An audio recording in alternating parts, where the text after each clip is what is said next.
دنیا کے اکثر دریاؤں کی گزرگاہ میں سونے کے ذخائر پائے جاتے ہیں اور ان میں گلے سونے کے زراعت شامل ہوتے رہتے ہیں۔ ارضیاتی عمل کے تحت اب بھی دنیا میں بہت سے دریا ایسے ہیں جہاں سونے کے زراعت اور بڑے ڈلے بھی ملے ہیں۔ 19ویں صدی میں سونے کی تلاش کی ایک دور شروع ہوئی تھی جو اب ختم ہو چکی ہے، تاہم دنیا میں اب بھی بعض دریائی مقامات ایسے ہیں جہاں عام افراد بھی سونے کی تلاش کر سکتی ہیں۔ ایسے دریا امریکہ میں بہت زیادہ ہیں اور کچھ کناروں پر معمولی فیس کے عوض عام افراد بھی سنہرے خزانے کے لیے اپنی قسمت آزما سکتے ہیں۔ اس سے قبل کیلیفورنیا میں سونے کا سب سے بڑا ڈلہ بھی ایک عام فرد نے ہی تلاش کیا تھا۔ سونے کی تلاش کے لیے اب بھی دنیا کے کئی دریا مشہور ہیں اور آج ہم آپ کو ایسے ہی 8 دریاؤں کے بارے میں بتائیں گے جہاں سے لوگ آج بھی سونا نکالتے ہیں اور اپنی قسمت آزماتے ہیں۔ اس ویڈیو کو آخر تک دیکھیں، ہو سکتا ہے کہ آپ بھی سونا ڈھونڈ کے راتوں رات امیر بن جائیں۔ میں ہوں فیصل رشید، آپ دیکھ رہے ہیں Pak FR T V. Number 1، red gold mine Charlotte, امریکہ۔ امریکہ میں واقع ریڈ گولڈ مائن کی کہانی بھی بہت دلچسپ ہے۔ 1799 میں ایک شوقیہ مہمجو شخص کونر ایڈریڈ یہاں سے گزر رہا تھا کہ اس کی نظر سونے کے ایک ٹکڑے پر پڑی۔ جب اسے اٹھایا گیا تو یہ 17 پاؤنڈ یعنی 7.5 کلو گرام کا ٹکڑا تھا۔ اب بھی لوگ ریڈ گولڈ مائن کی طرف آتے ہیں اور اپنا نصیب آزماتے ہیں اور ان میں سے بعض خوش نصیبوں کو سونے کے زراعت ملتے رہتے ہیں۔ نمبر 2، کروکریک، الاسکا، امریکہ۔ الاسکا کے سرد صوبے میں نصف میل کا علاقہ ہے جہاں عام افراد جاتے ہیں اور اپنا نصیب آزماتے ہیں۔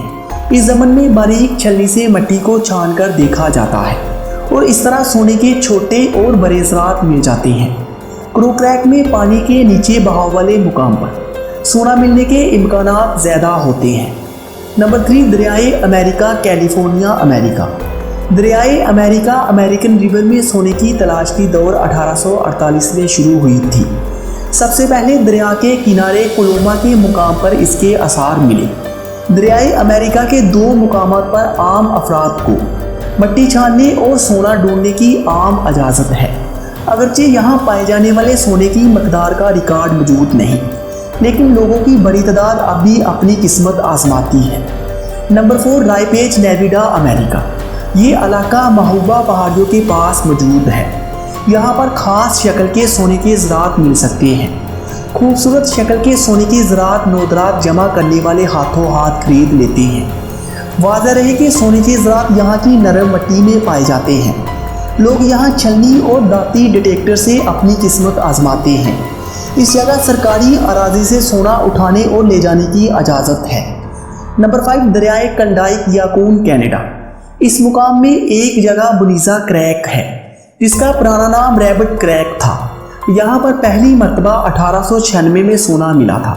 چونکہ یہ علاقہ بہت بڑا اور مناسب ہے، اس لیے لوگوں کی بڑی تعداد اپنی قسمت آزمانے یہاں آتی رہتی ہے۔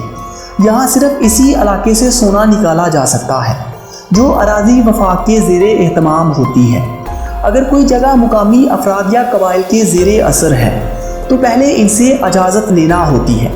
مقامی لوگوں کو یہاں فرسٹ نیشن پیپل کہا جاتا ہے۔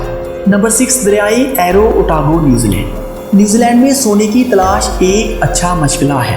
اس ملک میں بہت جگہ پر سونے کے ذخائر موجود ہیں۔ نیوزی لینڈ کے ساؤتھ آئی لینڈ میں اوٹاگو کا شہر اپنی بین الاقوامی اوٹاگو یونیورسٹی کی وجہ سے مشہور ہے۔ یہاں ایرو ریور قیمتی پیلے زراعت کی وجہ سے مشہور ہے۔ یہاں ایک چھوٹا سا علاقہ ایرو ٹاؤن سونا ڈھونڈنے کی وجہ سے بہت مشہور ہے۔ اور دلچسپ بات یہ ہے کہ حکومت عوام کی حوصلہ افزائی کرتی ہے کہ وہ اپنی قسمت ضرور آزمائیں۔ مقامی افراد کی بڑی تعداد یہاں سونے کی تلاش میں آتی ہے۔ نمبر 7، دریائے ایلو، اٹلی۔ اٹلی کے شہر پائیڈ ماؤنٹ میں دریائے ایلو میں سونے کی زراعت پائے جاتے ہیں۔ عوامی اراضی پر لوگ یہاں سونے کی زراعت تلاش کر سکتے ہیں۔ اگر آپ کو 5 گرام سونا مل گیا ہے تو وہ کسی کو بتائے بغیر آپ اپنے پاس رکھ سکتے ہیں۔ اس سے زائد ملنے والے سونے سے حکومت کو آگاہ کرنا ہوگا۔ نمبر 8، گلگت بلتستان، پاکستان۔ پاکستان میں دریائے گلگت سے سونے کے زراعت ملتے ہیں۔